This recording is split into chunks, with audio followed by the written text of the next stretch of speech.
Hey everyone, hope you're all having a good day. I just released the Dark Urge Sword and Shield Pack mod in Baldur's Gate 3 and I wanted to do a little showcase of it here. It's available in the in-game mod manager on mod.io as well as on Nexus. And the mod itself includes long swords that you're able to dual wield, a great sword version, as well as two different size shields because there is a very large tower shield and a smaller version as well. In addition, there's some unique passives for each of these, the great sword and the long swords having different weapon actions and abilities here, and as well the different shields here, the shield of the original sin. And it actually pairs well with the weapon pack that I released last week, the Fire, Frost, and Flora swords.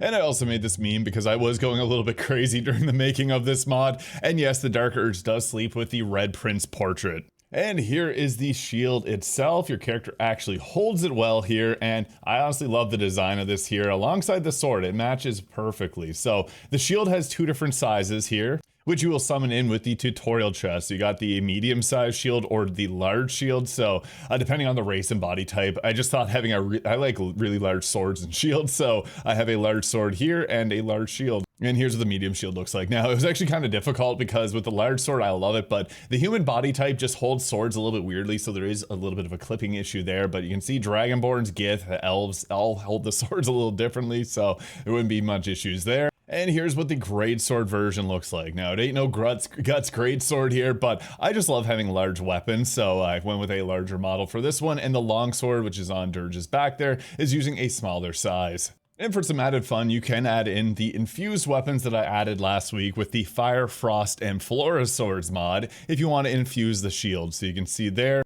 that will in fact infuse the shield with the ice or the fire there. So even further adds to the customization if you want something a little bit more, like if you're doing like a cold sorcerer version of this. The sword allows you to, these swords also allow you to ignore resistances to an elemental damage type with them, and it counts on spells as well. Back to the Durge sword here. So I named the sword Crimson Eclipse here. It has both a long sword and a great sword version. They are different in their effects here, as obviously with a great sword, you don't have the benefits of using a shield. So I'll get to that in a second here, but each of them is going to come with the Deep Flesh Slice here, which allows you to apply bleeding on the target when you attack with advantage. This helps set up a lot of different builds in the game without being too overpowered because bleeding only does 2 slashing damage per turn. And the longsword version of this comes with Blood Sacrifice. Now, I really like this passive ability. It is from the base game here. You take a 1d4 of slashing damage to give yourself a 1d4 bonus to attack rolls and saving throws. And on top of it, you create a Blood Surface, which is just perfect for the theming of this weapon. Both of them will also come with the Profane Scourge attack here, which does an additional proficiency bonus of force damage. And if you hit a fiend or an undead creature, you get an additional 2 to 12 force damage and possibly bane the target for 3 turns.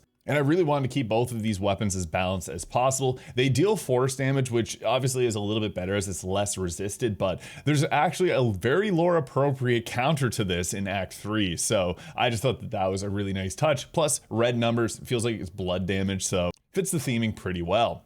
As for the shield, we have the shield of the original sin here, gives a +3 to armor class. I was debating doing a +2, but then no one's going to end up using it later on, so +3. It also has the Dreadful Hewer, so your foes will have disadvantage on saving throws to resist spells or attack actions that inflict fear. This works great if you're playing like a Battlemaster fighter or really anything that's got the fear ability. It also comes with a Rebuke of the Mighty, so if you get attacked, you got a reaction that you can use to potentially knock them prone and deal a 2d4 of force damage, again following that red theme. And I also gave the larger shield a special ability with it, so it comes with the Darkness Cloak there, which lets you create a little pocket of darkness and hide. Just fun. My thought process is you can pretty much hide behind a shield. And for the greatsword, I got a custom passive that I made for it called the Maddening Hunger. So on a critical hit, you'll deal an additional 5 psychic damage as long as the target isn't construct or undead, and you also gain 10 temporary hit points. So this is great because without a shield, you're obviously a little bit more vulnerable. This gives you some sustain options without being super overpowered, and it also gives you that attack with advantage gives bleeding. But it also, on top of the Profane Scourge attack, it comes with one that I really like in the base game,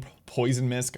But I really like Elden Ring, and Poison Mist is a spell from that game. This will deal additional poison and create a poison cloud around your target, so this can be pretty nice too to just help out with doing a little bit of extra damage and miss. Really Shadowheart during this video. But yeah, I just wanted to do a little bit of a showcase here because I spent the last 3 hours working on screenshots for this mod. That's honestly one of the hardest parts for making a mod in my opinion, just because it takes so much creativity out of me after already making a weapon like this. And I swear I will never use AI in these mods just because I just don't like that. So while it does take longer, it's a very natural product that showcases it within Baldur's Gate.